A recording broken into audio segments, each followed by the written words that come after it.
Et Pascal, aujourd'hui encore, nous célébrons Daniel Balavoine. Oui, alors il nous a quittés il y a 30 ans, alors on s'est remis à écouter les chansons de Daniel Balavoine et on se rend compte qu'il est toujours présent. Laurent Fabius, par exemple, il aime beaucoup Mon fils, ma bataille, enfin sa bataille judiciaire, tellement le fils Fabius, il est mis en examen dans une dizaine d'affaires. Platini, c'est l'Aziza, enfin la FIFA. Oui.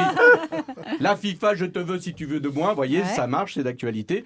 Quand on arrive en ville, tout le monde change de trottoir, on n'a pas l'air viril, mais on fait peur à voir, ça c'est bien les Républicains quand ils suivent Sarkozy en meeting.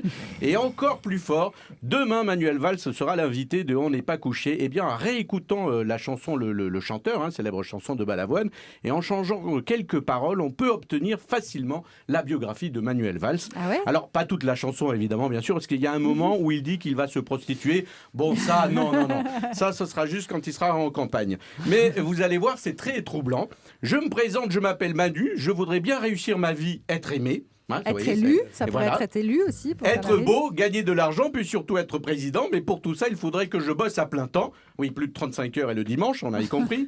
Pour les anciennes de l'école, c'est l'ENA, devenir une idole. Puis après, je ferai des galas, des meetings. Mon public se prosternera devant moi. Des meetings de plus de 100 000 personnes où même le tout Paris s'étonne et se lève pour continuer le combat. Vous voyez, c'est quand même troublant pour Manuel Valls. Alors, on sait qu'il veut être président un jour. Pour 2017, c'est pas encore le moment. Comme dans la chanson de Balavoine, si vous vous en souvenez. Et puis l'année d'après, je recommencerai. Et puis l'année d'après, je recommencerai. Et si Manuel Valls ne devient pas président, c'était prévu également dans la chanson de Balavoine. Je veux mourir malheureux.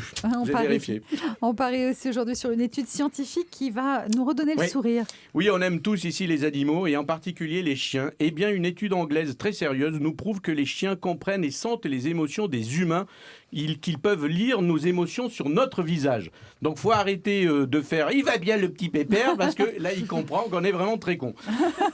Du coup, j'ai une pensée pour Philae, le chien de François Hollande. En voyant le visage de son maître Hollande, il sait que c'est mal barré pour 2017 et qu'il va devoir quitter ces magnifiques toilettes de 500 mètres carrés que sont les jardins de l'Élysée. Donc, un chien, ça comprend tout. Quand Hollande lui parle et qu'il penche sa tête comme ça vers la droite, il sait qu'il a compris. C'était pas le cas avec Jean-Marc Ayrault. Jacques Weber aussi a compris la vanne. Oui, non, mais ça marchait pas avec Jean-Marc Ayrault. D'ailleurs, il a abandonné sur une aire du service à Nantes, tout le monde le sait. Hollande avait toujours voulu avoir un chien. Faut dire qu'il était habitué à entendre « Viens ici, pas bouger, coucher ». Eh oui, elle était comme ça, Valérie Trierweiler.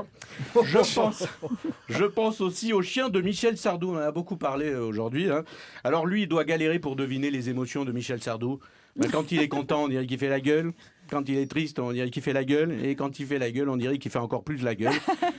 Alors pour finir sur cette étude et être très précis, l'étude montre que les chiens ont la capacité d'intégrer 2 sources d'informations différentes. Mieux qu'un journaliste de BFM TV, voyez. Oh et lesquels alors ? Ça m'intéresse votre étude sur les chiens. Ou sur BFM TV. Non, que sur les chiens. Merci, c'était les paris de Pascal avec Pascal Atenza.